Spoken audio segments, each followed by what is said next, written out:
Mamlakatimizda ijtimoiy-iqtisodiy barqaror taraqqiyotga erishish, aholini to'liq safarbar etish hamda ularning farovonligini ta'minlash davlat siyosatining eng ustuvor yo'nalishlaridan biri hisoblanadi. Ushbu maqsadlarga erishishda hududlardagi mavjud imkoniyatlardan samarali foydalanish, yangi ish o'rinlarini yaratish va kambag'allikni qisqartirish bo'yicha izchil islohotlar amalga oshirilmoqda. So'nggi yillarda olib borilgan tahlillar va raqamlar bu borada katta natijalarga erishilayotganini ko'rsatishi bilan birga, hali yechimini kutayotgan qator tizimli muammolar mavjudligini namoyon etmoqda.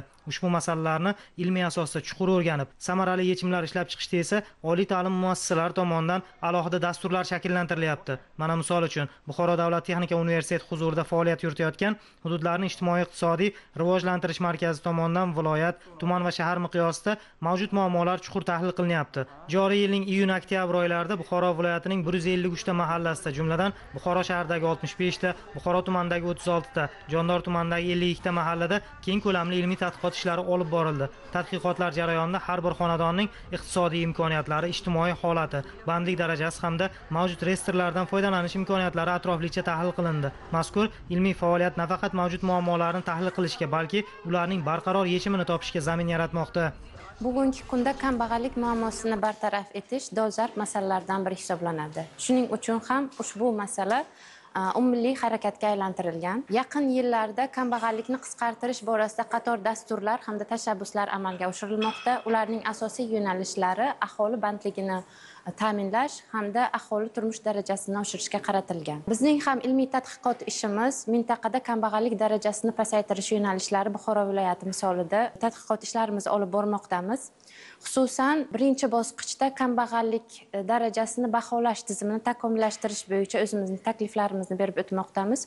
Xususan, kambag'allikni baholashni shapli dekompozitsiyasini qo'llamoqdamiz. Shuningdek, ko'p o'lchovli kambag'allikni o'lchash metodologiyasini O'zbekistonga kiritish bo'yicha o'zimizning taklif va tavsiyalarimizni ishlab chiqdik.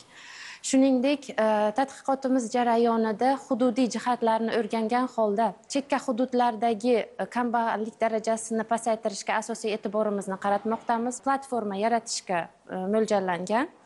Ushbu platforma moliyaviy hamda bandlik imkoniyatlarini ijtimoiy guruhlarga yetkazish bo'yicha ishlaydigan platforma hisoblanadi.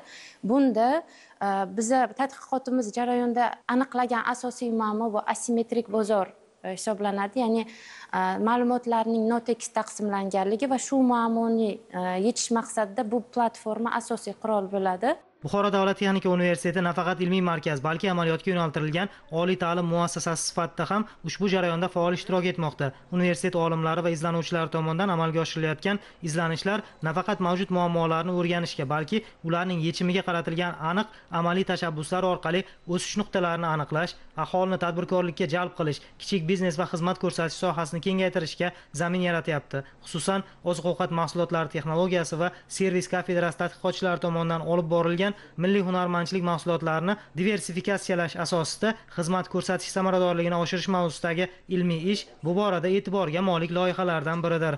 Milliy hunarmandchilik mahsulotlarini diversifikatsiyalash orqali xizmat ko'rsatish samaradorligini oshirish mavzumiz yuzasidan Do It Yourself platformasini ishlab chiqdik. Bu platformani boshqa platformadan afzallik jihatlari shundaki, bu platformada ishlash orqali biz bevosita chekka hududlarda yashovchi demak, har bir hunarmandlarni ishini aynan shu platforma orqali faoliyatini kuzatishimiz mumkin. Bundan tashqari, platforma xuddi shu tartibda oson ishlashini inobatga olgan holda har bir shaxs qaysiki unda mobil ilova bo'lib turib, aynan shu mobil telefoni orqali bu platformani yuklab oladi. Bu esa imkoniyati cheklangan insonlar uchun ham bemalol foydalanish imkoniyatiga ega bo'linadi.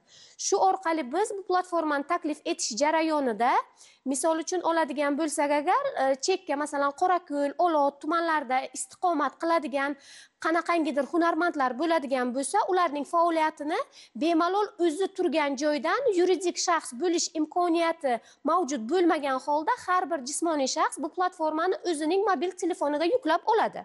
Va mobil telefoniga yuklab olgandan so'ng o'zining mahsulotlarini uyda tayyorlagan mahsulotlarini bu telefonga yuklab barchasini faoliyatini ko'rsatib berishi mumkin.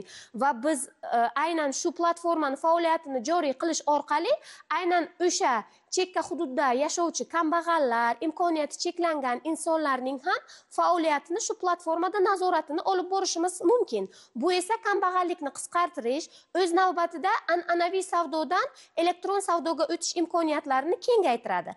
Oziq-ovqat mahsulotlari texnologiyasi va servis kafedrasi professor o'qituvchilari tomonidan ijtimoiy mavzularda olib borilayotgan ilmiy izlanishlar ham muhim ahamiyatga ega. Bundan tashqari, institut olimlari tomonidan tumanlarda tadbirkorlikni qo'llab-quvvatlash, kichik ishlab chiqarish sexlarini tashkil etish va aholi bandligini ta'minlashga qaratilgan qator ilmiy loyihalar amalga oshirilib, ular yagona platforma orqali nazorat qilinishini nazarda tutuvchi dasturlar yaratilyapti.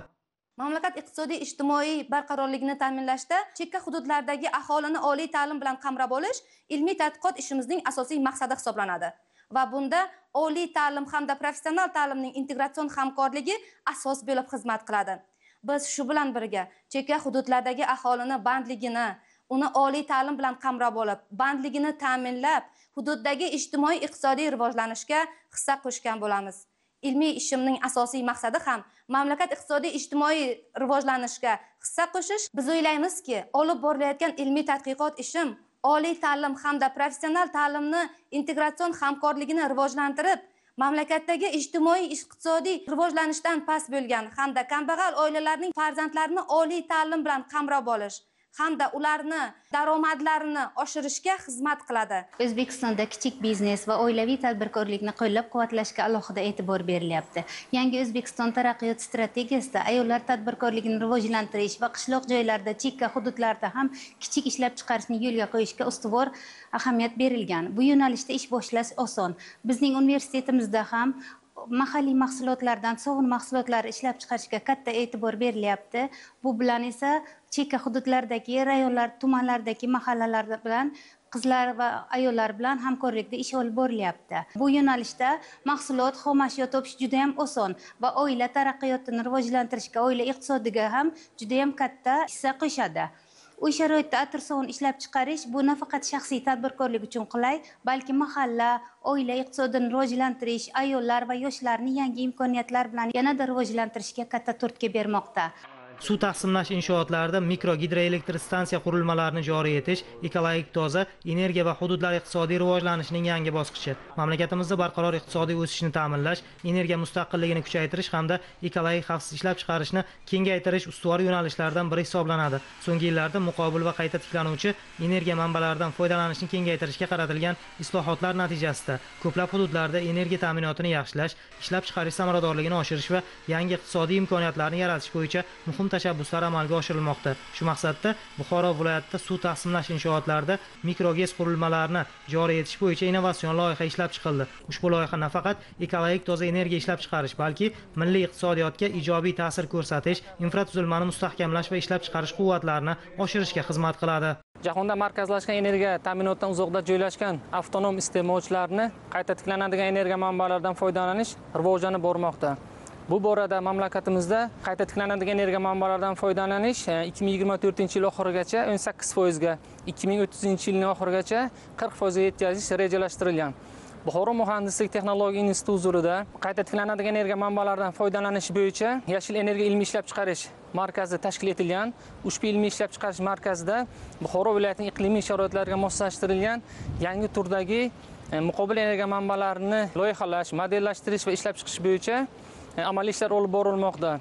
Asosan demak Buxoro viloyati hududida o'rnatilgan quyosh panellari sirtini changdan tozalash, past bosimli suv oqimlarida ishlovchi mikrogidroelektr stansiyalarini ishlab chiqish, past tezlikli shamol oqimlarida ishlovchi vertikal yoqlash shamol energetik qurilmalarini ishlab chiqish va joriy etish bo'yicha muhim amaliy ishlar amalga oshirilmoqda. Данная установка состоит из двух водяных колес. Bu qurilmamiz ikkita bir xil g'ildirakdan tarkib topgan. Ekologik toza energiya manbasi. Loyihaga ko'ra, suv taqsimlash inshootlarida quvvati 20-70 kilovat bo'lgan mikrogez qurilmalarini o'rnatish rejalashtirilgan. Ushbu qurilmalar yordamida har bir suv taqsimlash inshootida yiliga 100-300 ming kilovat soat elektr energiyasi ishlab chiqarish imkoniyati mavjud. Bu energiya miqdori kichik sanoat obyektlari, nasos stansiyalari, sug'orish tizimlari, ijtimoiy soha obyektlari va mahalliy aholi ehtiyojlarini qoplash uchun yetarli bo'ladi. Mahalliy iqtisodiyotga turtki mikrogez qurilmalarini joriy etish loyihasi hududlarda energetik mustaqillikni oshirish bilan birga iqtisodiy faollikni kuchaytiradi. Energiya ishlab chiqarish xarajatlarining kamayishi natijasida kichik va o'rta biznes subyektlari uchun qulay sharoitlar yaratiladi. Suv resurslaridan samarali foydalanish yo'lga qo'yiladi. Alohida ta'kidlash lozimki, mikrogez qurilmalarining kompaktligi, texnik xizmat ko'rsatish qulayligi va kam ekspluatatsion xarajatlarga ega bo'lishi ularni suv resurslaridan samarali foydalanadigan har qanday hududda keng joriy etish imkonini beradi. Buxoro davlat texnika universitetida olib borilayotgan ilmiy tadqiqot ishlari nafaqat nazariy jihatdan, balki amaliy ko'rinishda ham hududlarning ijtimoiy-iqtisodiy rivojlanishiga, aholi bandligini oshirishga, kichik biznes va xizmat ko'rsatish sohasini kengaytirishga yo'naltirilgan. Universitet olimlari, professor o'qituvchilari va talabalari o'z izlanishlarini mahallalar bilan bevosita hamkorlikda olib borib, ilm-fanni hayotga tatbiq etish yo'lida izchil faoliyat yuritmoqda. Hozirgi kunda yoshlar bandligi masalasi nafaqat iqtisodiy, balki ijtimoiy barqarorlik nuqtai nazaridan ham juda muhim hisoblanadi. Ayniqsa, mehnat bozoridagi talab va taklif o'rtasidagi nomutanosibliklar, yoshlarda o'zlarini egallagan kasbi bo'yicha emas, balki ish o'rinlariga moslashishga majbur bo'lishyapti. Va masalan, bor dasturlar, ya'ni yoshlarni kasb-hunarga o'rgatish tizimidagi muammolarni ham holati mavjud dasturlarga qaraydigan bo'lsak, masalan, yoshlar daftari kabi tashabbuslarning real natijalari va samaradorligini tahlil qilish muhim hisoblanadi. Men o'zimning ilmiy ishim doirasida ayrim hududiy statistik ma'lumotlarni ham tahlil qildim va shuni ko'rdimki, bandlikni tartibga solishdagi tizimli yondashuv bu faqat ish o'rinlarini yaratish emas, balki yoshlarni qiziqishi, salohiyati va sharoitlarni chuqur o'rganishga asoslanishi kerak deb hisobladim. Hududlarda yoshlar bandligini to'g'ri yo'lga qo'ya olsak va bu nafaqat ularning shaxsiy hayotini, balki butun jamiyatdagi kambag'allik darajasini sezilarli kamaytiradi deb o'ylayman. Xulosa qiladigan bo'lsak, ushbu tashabbuslar orqali Buxoro viloyatining ko'plab mahallalarida o'sish nuqtalari shakllanmoqda, yangi ish o'rinlari yaratilyapti va aholi farovonligi oshmoqda. Buxorolik tadqiqotchilar bundan keyin ham ilmiy yondashuv asosida hududlarning barqaror rivojlanishiga o'z hissasini qo'shish uchun oldilariga katta maqsadlarni qo'yib, harakatni davom ettirishyapti.